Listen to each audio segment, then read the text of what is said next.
إن في خلق السماوات والأرض واختلاف الليل والنهار لآيات لأولي الألباب.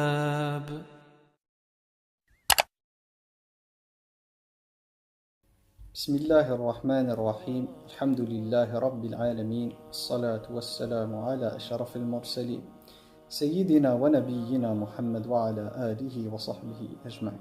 Alors, dans cette vidéo, bi'idnillahi ta'ala, on va continuer dans le thème des épreuves. En effet, j'ai plusieurs personnes qui m'ont fait des commentaires sur certaines vidéos, donc sur YouTube, dans lesquelles ils m'ont traduit les différentes épreuves par lesquelles ils étaient passés. Et la vidéo qui a été consacrée au thème des épreuves, qui s'intitulait « Pourquoi sommes-nous éprouvés ?», a touché beaucoup de personnes.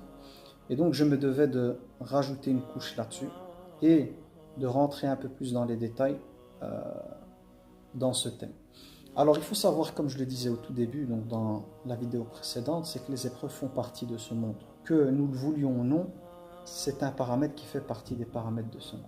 Allah tabaraka wa ta'ala a établi ce monde sur le thème de l'épreuve, du test, afin de voir qui d'entre nous prendront le chemin de la vérité, le chemin de leur Seigneur, et ceux qui seront dans ce qu'on appelle le kufr, c'est-à-dire l'ingratitude, le rejet de leur Seigneur. Donc, pour que le test en question puisse permettre de distinguer entre guillemets les bons des mauvais, ben, il va falloir éprouver ces gens-là. C'est facile pour chacun d'entre nous de dire nous croyons quand nous ne sommes pas éprouvés. Mais lorsqu'Allah tabaraka wa ta'ala vient nous chercher par l'épreuve, c'est là où la foi peut vaciller. Alors l'épreuve est multiple. Il peut y avoir des épreuves qui servent d'ascenseur pour les personnes. Il y a des textes prophétiques qui disent que quand Allah aime quelqu'un, il l'éprouve. Pourquoi ? Parce que via l'épreuve, celui-ci ou celle-ci monte de degrés auprès de son Seigneur. C'est-à-dire que grâce à ces épreuves-là, elle pourra atteindre des niveaux au paradis qu'elle n'aurait pas pu atteindre sans ces épreuves.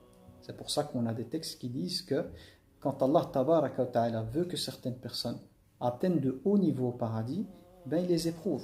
Quand ces personnes ne sont pas capables d'atteindre ces niveaux-là simplement par leur pratique. Donc l'épreuve, c'est vraiment un ascenseur au paradis. On nous dit même que Yawm al-Qiyamah, lorsque les gens verront ce qu'Allah tabaraka wa ta'ala a consacré à ceux qui ont été éprouvés, ils diront « J'aurais tellement aimé avoir des épreuves semblables ou plus que celle-ci pour atteindre les mêmes niveaux. » Donc on voit bien que Yawm al-Qiyamah, une fois arrivés au paradis, ben les gens seront entre guillemets heureux d'avoir été éprouvés parce que grâce à ces épreuves-là, ils vont voir qu'ils ont accès à des niveaux du paradis et à des choses qu'ils n'auraient pas eu s'il n'y avait pas eu la question de l'épreuve. Il faut savoir aussi que l'épreuve, des fois son but c'est de nous ramener sur le droit chemin. C'est-à-dire qu'il y a des personnes qui sont là à prendre des toboggans. Et quand je parle de toboggan, c'est les plaisirs, c'est le haram. Toboggan, c'est tu te laisses glisser, ça va tout seul. Put your hands up, tu mets tes mains en l'air et tu te laisses aller dans le haram. Eh bien, quand une personne prend un toboggan parmi les toboggans dans le haram, il faut s'attendre qu'à un certain moment, au bout du toboggan, elle risque de se faire très mal, de se fracasser. Et c'est là où l'épreuve des fois intervient. Quand Allah tabaraka wa ta'ala veut le bien pour quelqu'un, il ne laisse pas cette personne trop glisser. Il l'arrête avant d'aller trop loin. C'est la raison pour laquelle une épreuve arrive et boum, elle atteint cette personne-là pour la réveiller, pour remettre les idées en place dans la tête de la personne et revenir sur le droit chemin. Donc les épreuves sont multiples. Alors, moi ce que j'ai envie de travailler un peu avec vous dans cette vidéo, c'est de comprendre que les êtres les plus aimés par Allah tabaraka wa ta'ala sont les êtres les plus éprouvés. En effet, nous avons un hadith qui dit, dans son sens, donc c'est-à-dire que je vais vous donner le sens du hadith, qui dit que les personnes les plus éprouvées sont les prophètes. Ensuite viennent les personnes qui ont la foi juste en dessous de celle des prophètes, et ainsi de suite. Ça veut dire quoi? Que l'épreuve n'est pas un mal, parce que beaucoup de personnes ont l'impression, lorsqu'elles sont éprouvées, qu'Allah leur en veut. C'est totalement faux. Il suffit d'aller dans le Coran et de lire les histoires des prophètes pour voir que c'était vraiment les personnes les plus éprouvées et que l'épreuve ici, pour ces personnes-là, n'était pas un mal. Et c'est via souvent l'épreuve ou les épreuves qu'on apprend à découvrir notre Seigneur. Certains noms d'Allah tabaraka wa ta'ala ne peuvent être compris que via l'épreuve. Prenons un nom très simple qui est le nom Al-Latif. Latif dans la langue arabe, c'est un nom qui veut dire plusieurs choses. Parmi les sens qu'on peut donner Al-Latif, c'est le fait qu'Allah Tabaraka wa Ta'ala nous fait parvenir des dons d'une manière si subtile qu'on ne le sent même pas. Tant que dans votre vie, vous n'êtes pas touché par des épreuves, la compréhension profonde avec le cœur des noms d'Allah ne vous sera pas accessible. Vous pourrez en donner une définition avec votre cerveau, dire voilà, Latif ça veut dire ça, ça. Mais ressentir le goût de Latif, ressentir le goût de ce nom qui donne un attribut à Allah Tabaraka wa Ta'ala, vous ne pourrez le faire qu'à partir du moment où vous allez vous retrouver dans des conditions difficiles, extrêmes, et que Dieu va organiser des plans de manière subtile qui vont vous sortir d'affaire. Et vous allez vous remémorer toutes les étapes par lesquelles vous êtes passé qui étaient difficiles et vous dire subhanallah, si je suis passé par là, c'est pour qu'Allah m'amène à ce bien-là. La ilaha illallah. Et le meilleur exemple à donner, parce que Yusuf alayhi salam l'a utilisé, dans Surat Yusuf on retrouve le nom de Latif. Donc il a utilisé cette expression-là lorsqu'il est sorti de prison et qu'il est devenu un ministre en Égypte qui avait plein pouvoir. Il a utilisé le terme Latif. Pourquoi? Parce que Allah Tabaraka wa Ta'ala voulait l'amener au poste de ministre en Égypte. Mais pour l'amener là, il a fallu, de manière subtile, amener Yusuf à passer par différentes épreuves qui vont l'orienter vers le poste qu'il a voulu pour lui. Parmi ces épreuves, c'est d'être jeté par ses frères, jaloux de l'amour de leur père pour Yusuf, dans un puits. Puis, cela a été d'être trouvé dans le puits et vendu comme un esclave, à petit prix. Puis, c'est le fait qu'il ait connu une vie d'esclave dans le palais de l'Aziz, puis qu'il sera tenté par la femme de l'Aziz, qui va vouloir le contraindre à avoir un rapport sexuel avec lui, ce qu'il va refuser. Et du fait d'avoir refusé, il va se retrouver en prison. Et c'est via la prison et le fait qu'il va rencontrer un compagnon de prison qu'il aura l'occasion, plus tard, lorsque le roi va faire un rêve, d'interpréter le rêve du roi. Donc c'est l'ancien prisonnier qui est avec lui qui va aller travailler pour le roi va faire un rêve, personne n'est capable de lui expliquer le rêve, et puis ce prisonnier en question qui était compagnon de Yusuf en cellule, va se rappeler de Yusuf, il va revenir vers lui, il va lui demander de lui expliquer le rêve. Et Yusuf va expliquer le rêve, et c'est là que le roi va demander qu'on le sorte de prison. Yusuf, il a refusé de sortir jusqu'à ce qu'on prouve son innocence. Une fois que son innocence a été établie, le roi a décidé de l'honorer. Et Yusuf alayhi salam lui a dit donne-moi la charge entre guillemets du ministère du budget ou de l'économie en Égypte. Et le roi lui a donné ce poste-là. Donc Yusuf était comme un roi en Égypte. Mais revenons au nom de Latif, c'est toutes ces petites épreuves et des fois des grandes épreuves par lesquelles il est passé qui vont amener, c'est des biens cachés subtils, qui vont l'amener à ce bien qu'Allah a voulu pour lui. Donc il en va de même pour vous. Allah il est Latif, c'est que dans vos épreuves, Allah réoriente votre vie.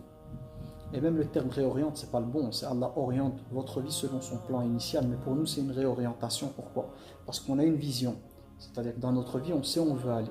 Mais Allah, souvent, ne nous amène pas là où on veut, ou là où on a prévu d'aller. Il nous amène là où il veut lui. Donc c'est une réorientation pour nous. Mais c'est simplement le fait qu'on soit orienté dans les plans d'Allah Tabaraka wa Ta'ala. Et les plans d'Allah sont toujours un bien.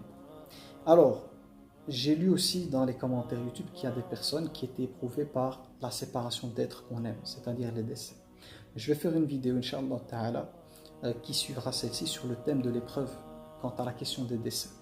Et le meilleur exemple sur ce sujet, c'est le prophète Mohammed alayhi salatu wassalam, qui a été éprouvé à tous les niveaux quant à la question du décès des gens qu'il aime.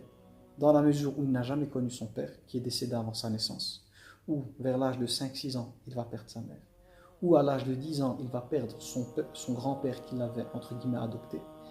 Puis, il va grandir, se marier, et sur les 7 enfants qu'il va avoir, il va perdre 6 enfants.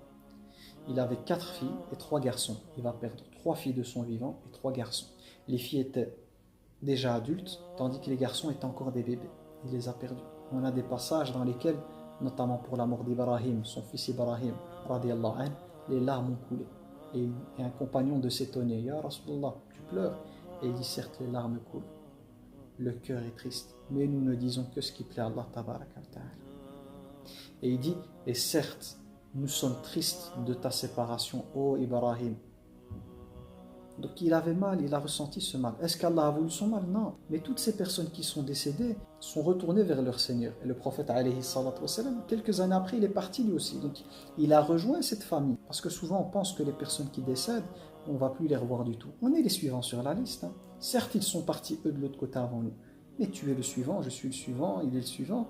Donc, la tristesse qu'on a, certes, elle doit être là, mais c'est une tristesse pour les croyants qui est limitée. Pourquoi? Parce que le voyage que ces personnes ont fait, ben c'est notre voyage aussi. On a aussi un ticket retour. On a eu l'aller sur terre, mais on a un retour.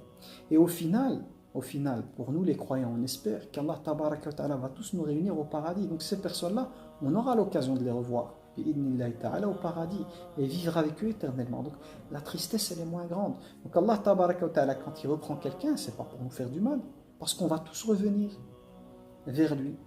Donc c'est pas un mal dans le fond, parce que c'est la destination de chacun. Personne n'est éternel. Mais je sais que ça peut faire mal à beaucoup. Donc je reviens au prophète alayhi salatu wassalam. Donc je disais, il a perdu son père, sa mère, son grand-père, 6 de ses enfants. Il a perdu son épouse Khadija, qu'il aimait énormément. Il a perdu son oncle Abu Talib, qui le protégeait et qui l'avait entre guillemets adopté lorsqu'il avait 10 ans. Il a perdu son oncle Hamza aussi lors de la bataille d'Uhud. Il a perdu plein de compagnons qu'il aimait. Donc, on voit dans son histoire, alayhi salatu wassalam, qu'il a vécu la question du décès plus que toute personne que vous puissiez connaître, plus que chacun d'entre eux. Mais est-ce que pour autant il a perdu foi en son Seigneur? Bien au contraire. Ça a renforcé son lien avec Allah Tabaraka wa Ta'ala. Donc je m'arrête là-dessus pour que cela ne soit pas trop long, mais Inch'Allah Ta'ala, je m'engage, si Allah Tabaraka wa Ta'ala me le permet, de faire une suite et de commencer avec la question des dessins. Et puis d'attaquer d'autres types d'épreuves bi'idhnillahi ta'ala. Sur ce, je vous dis assalamu alaykum wa rahmatullahi wa barakatuh. سبحانك اللهم وبحمدك أشهد أن لا إله إلا أنت أستغفرك وأتوب إليك سبحان ربك رب العزة عما يصفون وسلام على المرسلين الحمد لله رب العالمين